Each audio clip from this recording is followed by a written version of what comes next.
Hello! Hi అండి అందరికి. మీ అందరికీ తెలుసు కదా! రీసెంట్‌గా జేసీ ప్రభాకర్ రెడ్డి చేసిన వ్యాఖ్యలనేది ఏపీ రాజకీయాల్లో ఒక పెద్ద చర్చకైతే దారి తీయడం జరిగింది. దాదాపు అంత వయసులో, అంత ఓల్డ్ ఏజ్‌లో ఆయన చేసిన వ్యాఖ్యలనేవి తీవ్ర స్థాయిలో చర్చనీయాంశకైతే దారి తీయడం జరిగింది.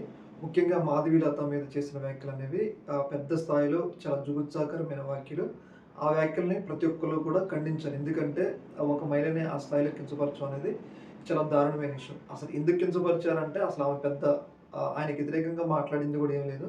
ఆయన పేరు తీసుకొని మాట్లాడింది కూడా అయినా గాని ఆమె చాలా దారుణంగా కించపరచడం జరిగింది. అయితే ఇప్పుడు ఈ యొక్క వ్యాఖ్యల్ని దాదాపు చాలామంది ఖండిస్తున్నారు. అవతల బయట వ్యక్తులైతే. కాకపోతే ఒక వ్యక్తి మాత్రం ఏపీ రాజకీయాల్లో చాలా కీలకంగా ఉన్న వ్యక్తి మాత్రం స్పందించలేదు. ఆయనే పవన్ కళ్యాణ్ గారు.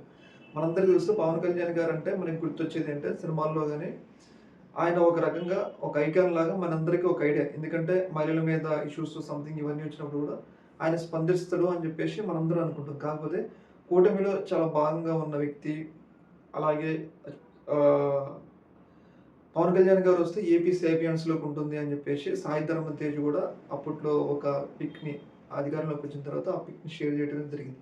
కాకపోతే ఇప్పుడు ఈ స్థాయిలో ఒక టీడీపీకి సంబంధించిన కీలక నేత ఒక మహిళని కుటుంబం సంబంధించిన ఒక మహిళని ఈ స్థాయిలో దారుణంగా కించపరిచినా గాని, పవన్ కళ్యాణ్ గారు స్పందించకపోవడం అనేది ఒక రకంగా ఇబ్బంది అంటే ఒక రకంగా ఏంటంటే పవన్ కళ్యాణ్ గారి మీద హోప్స్ అనేది తగ్గిపోతున్నాయన్నమాట. ఆయన మినిమమ్ ఖండించాలి కదా! ఆయన తిట్టకపోయినా గాని, ఆయన వ్యతిరేకంగా మాట్లాడకపోయినా గాని, ఒక న్యూట్రల్ స్టేట్‌మెంట్ మహిళల మీద ఇలాంటి వ్యాఖ్యలనేవి చాలా దారుణం అని చెప్పేసి ఆయన ట్వీట్ ద్వారానో ఏదో ఒక రకంగా ఖండిస్తే బావుండు.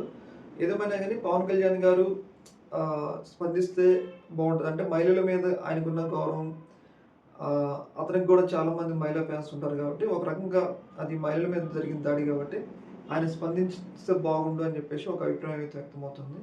ఈ యొక్క ఇష్యూ మీద మీ యొక్క అభిప్రాయం తెలియజేయండి. ఓకేనా? Thank you.